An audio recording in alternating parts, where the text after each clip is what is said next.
नमस्कार, मी जगदीश कातेपुरी, विषय तज्ञ, कृषी विज्ञान केंद्र धुळे.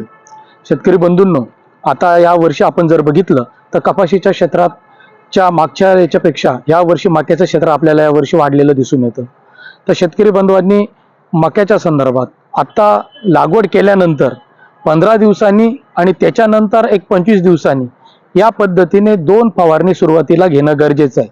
कारण की वातावरणातील आर्द्रता किंवा असा ह्युमिडपणा याच्यामुळे लष्करी अळीचं प्रमाण आपल्याला मक्यावरती आढळून येत आहे.